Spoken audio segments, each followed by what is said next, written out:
Social media पर viral हो रहे इस वीडियो को देखिए। इसमें दिख रहे शख्स 26 साल के कारोबारी केतन अग्रवाल है और साथ में उनकी मंगेतर सिया गोयल।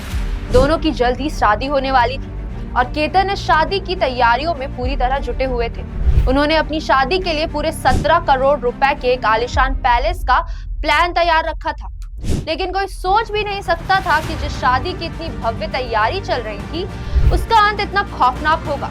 ट्रैकिंग के दौरान मंगेतर सिया ने अपने बॉयफ्रेंड चेतन के साथ मिलकर केतन को लोहगढ़ किले की 350 फीट गहरी खाई में धक्का दे दिया। शुरुआत में इसे सिर्फ एक हादसा बताया गया, लेकिन जब पुलिस ने जांच शुरू की तो सच सबके सामने आ गया। आखिर इस खुशहाल दिख रहे कपल के बीच ऐसा क्या हुआ कि एक मंगेतर ही कातिल बन गई? इसकी पूरी डिटेल्स देखिए आगे इस वीडियो में।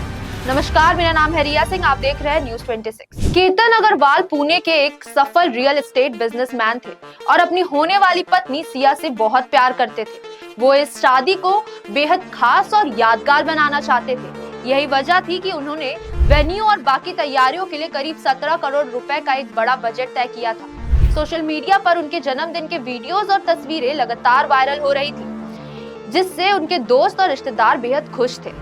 लेकिन केतन इस बात से बिल्कुल अनजान थे कि सिया इस शादी से खुश नहीं थी और पर्दे के पीछे केतन को रास्ते से हटाने की साजिश रच रही थी।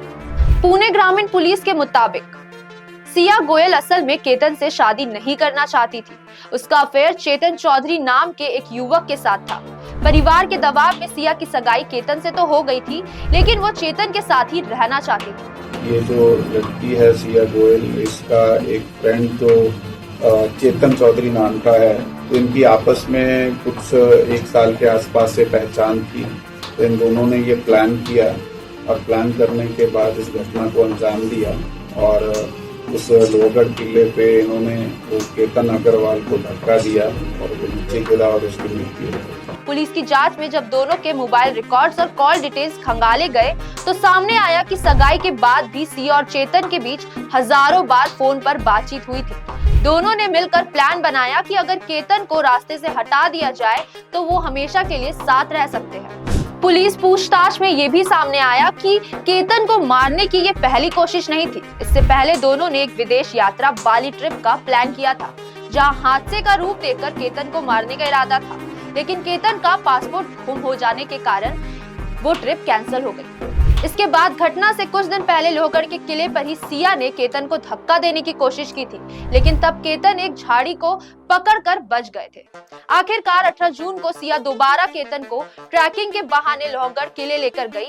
इस बार उनका बॉयफ्रेंड चेतन चौधरी भी छिपकर उनके पीछे पीछे आ रहा था। किले के एक सुनसान पॉइंट पर मौका मिलते ही केतन को 350 फीट नीचे गहरी खाई में धक्का दे दिया गया। घटना के तुरंत बाद सिया ने इसे एक दुर्घटना बताने की कोशिश की और कहा कि फोटोज लेते वक्त संतुलन बिगड़ने से केतन नीचे गिर गया, लेकिन केतन के पिता के शक और पुलिस की तकनीकी जांच ने इस झूठ को पकड़ लिया। अगर उसको शादी नहीं करनी थी तो सीधा उसने उसके माँ बाप को या हमको किसी चीज से इनकार कर देते, या जिस लड़के के साथ उसका जो भी अफेयर चल रहा है कहीं से भी एक फोटो हमको भेज देते तो भी हम कैंसिल कर देते। इन लोगों की इतनी क्रूर मानसिकता है कि किसी का 26 साल का लड़का इनके थोड़े से अय्याशी के लिए मार दिया जाए।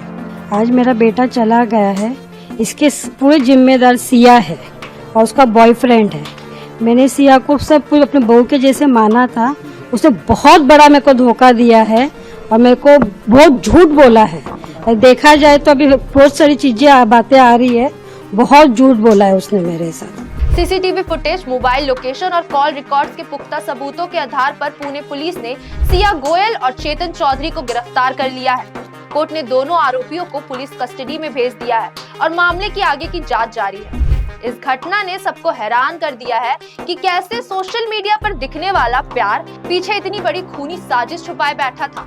और अब सबसे बड़ा सवाल ये उठ रहा है कि अगर कोई इंसान किसी को मारने की हिम्मत रख सकता है तो उसे सच बताकर छोड़ क्यों नहीं सकता है? आप अपनी राय हमें कमेंट सेक्शन में बता सकते हैं और ऐसी तमाम खबरों के लिए देखते रहे न्यूज़ 26। धन्यवाद।